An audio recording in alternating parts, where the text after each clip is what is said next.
Break के बाद बढ़ते आगे। जैसलमेर के पोखरण पहुंचने पर राजस्थान वित्त आयोग के अध्यक्ष और भाजपा के पूर्व प्रदेश अध्यक्ष अरुण चतुर्वेदी का जोरदार स्वागत किया गया। भाजपा कार्यकर्ताओं ने पूर्व जिला अध्यक्ष जुगल किशोर व्यास के निवास पर साफा और माला पहनाकर उनका अभिनंदन किया। फर्स्ट इंडिया से खास बातचीत में अरुण चतुर्वेदी ने प्रदेश के बुनियादी ढांचे पर जोर देते हुए कहा कि केंद्र और राज्य सरकार मिलकर आधुनिक सुविधाओं के विस्तार में जुटी है। पश्चिम बंगाल में भाजपा की जीत को लेकर उन्होंने कहा कि ये प्रधानमंत्री नरेंद्र मोदी की नीतियों और कार्यकर्ताओं की मेहनत का परिणाम है। इस दौरान भाजपा जिलाध्यक्ष दलपत हीगड़ा भी मौजूद रहे। इस मौके पर वित्त आयोग अध्यक्ष अरुण चतुर्वेदी से खास बातचीत की सहयोगी चंद्रशेखर दवे ने। राजस्थान वित्त आयोग के अध्यक्ष अरुण चतुर्वेदी स्वर्ण नगरी यात्रा पर है। स्वर्ण नगरी यात्रा से लोक देवता बाबा रामदेव की समाधि के दर्शन किए, अमन चैन खुशहाली की कामना की है। साथ ही ग्राम रथ को लेकर सरकार की योजनाएं आम जन तक पहुंचाने के लिए धरातल पर भी पहुंचे हैं। किस तरीके से सरकार की योजनाओं का फायदा लोगों को मिल सके, उसको लेकर हम बातचीत करते हैं राजस्थान वित्त आयोग के अध्यक्ष अरुण चतुर्वेदी। सर, सबसे पहले तो आप ग्रामीण ग्राउंड लेवल पर पहुंचे हैं, ग्राम रथ की योजनाएं लगातार चल रही है, क्या संदेश देंगे आप? देखिए, मोदी जी कि देश में प्रधानमंत्री के नाते से और भजनलाल जी मुख्यमंत्री के नाते हमारी प्राथमिकता है कि किसान समृद्ध होना चाहिए, और समृद्ध किसान होगा तो समाज भी खुशहाल होगा, राज्य भी खुशहाल होगा। इसीलिए मोदी जी ने नीतियों के आधार पर, चाहे किसान सम्मान निधि का विषय होगा, किसानों के लिए मृदा योजना के माध्यम से बिजली को जांच करने का, इसकी मिट्टी को जांच करने का विषय होगा।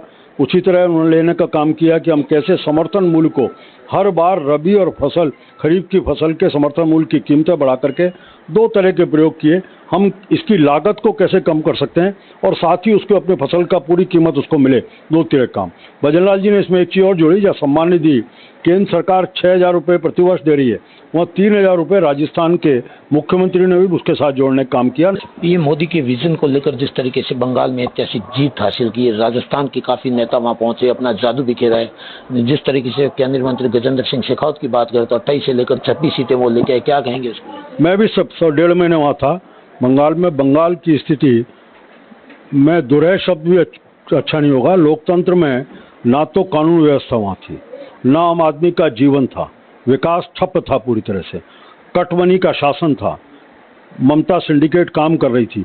पेंशन भी जाएगी तो उसका पैसा टीएमसी का कार्यकर्ता लेता था, किसी को मुआवजा मिलेगा उसका पैसा लेता था, मकान बनाना है तो उसका पैसा वो लेंगे।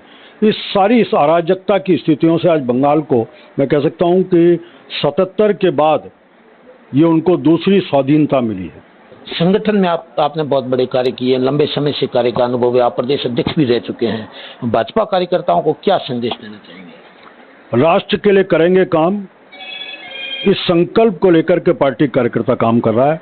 लगातार मनसा वाचा कर्मणा, समाज की अंतिम पंक्ति में जो व्यक्ति बैठा है उसको, चाहे केंद्र की सरकार की योजना हो, राज्य सरकार की योजना हो, वहां तक पहुंचाना, उसका लाभ उस व्यक्ति को मिले, किसी प्रकार की विलंब भी नहीं हो और झिझक भी नहीं हो, इसको सुनिश्चित करने का काम पार्टी कार्यकर्ता है। जिस तरीके से आप देख रहे हैं, राजस्थान वित्त आयोग के अध्यक्ष अरुण चतुर्वेदी जी ने फर्स्ट इंडिया से खास बातचीत में कहा है कि पश्चिम बंगाल की जीत जो पीएम मोदी के विजन की जीत है, साथ ही युवाओं के रोजगार के लिए वित्त आयोग के साथ ही राजस्थान सरकार व केंद्र सरकार कार्य कर रही है और स्वरोजगार का प्रेरणा भी दे रही है। भाजपा कार्यकर्ताओं को संदेश दिया है कि राष्ट्र भावना के कार्य से कार्य करते रहें। सहयोगी Bhupendra Rana, Chandrashekhar Dave, first India news Pokhran.